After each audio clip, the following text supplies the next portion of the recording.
Good evening and welcome. Starting with our top story this hour, China has never been tolerant towards dissent. Critics of the Communist Party and its leaders usually meet a similar fate. They either disappear or they end up being incarcerated.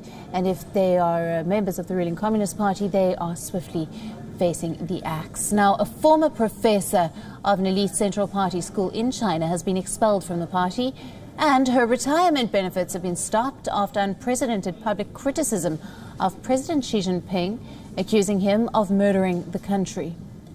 Cai Xia, who had taught democratic politics at the Central Party School of the Chinese Communist Party before retiring, is the third prominent figure in recent months to be expelled from the CPC after criticizing the party and its leader. Cai is the granddaughter of a revolutionary fighter and taught for 4 decades at the party school. Speaking to a leading English daily, Guardian, Cai said, and I quote, "Under the regime of Xi, the Chinese Communist Party is not a force for progress for China. In fact, it is an obstacle to China's progress. I believe that I am not the only one who wants to leave this party. More people would like to withdraw or quit this party. When no one can oppose him, that means that his power is unlimited and has made the world an enemy." Now, last month, a law professor at Beijing's Tsinghua University who criticized Xi and the party was detained by police and then fired. Ren Ziqiang, who had been the influential chairman of a state property company, was not only sacked from the Communist Party but also charged in a corruption case after criticizing Xi last month. However, unlike the two comments from the other two, from someone firmly once as a part of the establishment, several of China's leaders, such as Mao Zedong, Hu Jintao, as well as Xi, were the head of the Central Party school and are being seen as a major threat to Chinese leadership. Giving credence to charge of massive cover-up during the coronavirus outbreak in Wuhan, Cai also accused Xi Jinping of being directly responsible for hiding the truth about the virus from the world after it has been revealed by the party magazine Xi that Xi met the Politburo on the 7th of January and gave instructions for the virus response. Now, Cai has claimed that discontent is widespread against Xi Jinping, but fear of brutal retribution has suppressed many voices. The question remains, are dissenters like Cai going to inspire others to come out and speak up? For the time being, the answer remains unlikely.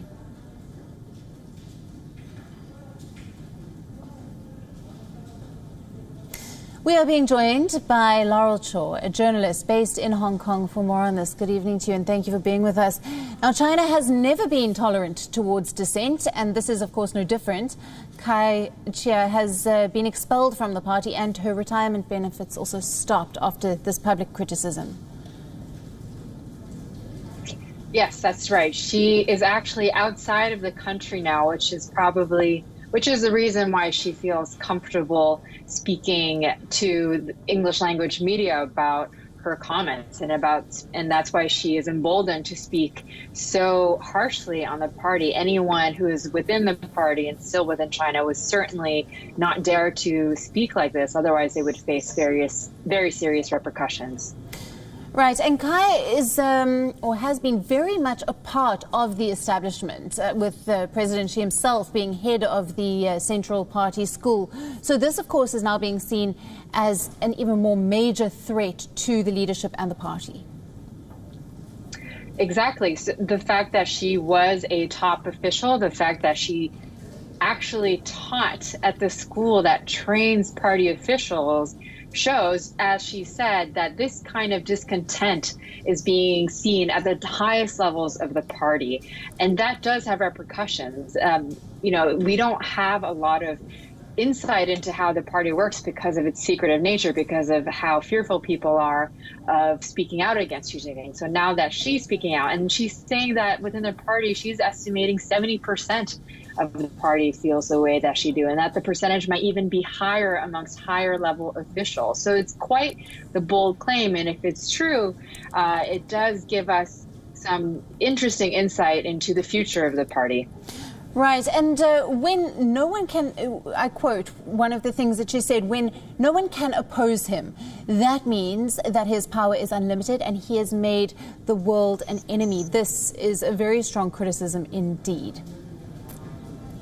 Absolutely, and that is exactly what we're seeing now with the way that U.S.-China relations have deteriorated so quickly, hastened in part by the way that the Beijing government and the Hong Kong government, under Beijing's instructions, have dealt with Hong Kong, for example. So it seems like even people within the party don't think that this is good for the future of the country.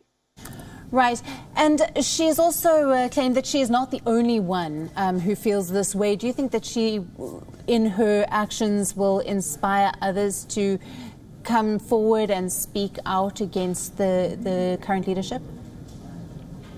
That's an interesting question. We have seen a series of members expelled recently, so maybe there'll be more to follow. Perhaps if discontent is as high as she claims, then perhaps more people are looking for ways out. But the key question is whether people do feel safe to. They would have to leave the country, get their assets out of the country, get their family members out of the country. So the barriers to having the freedom to speak that freely are quite high. So I think that is in part why this is such a big deal, the fact that she is willing to speak up despite the risks. And we will see whether that does inspire people. One would certainly hope so, but I wouldn't be that optimistic.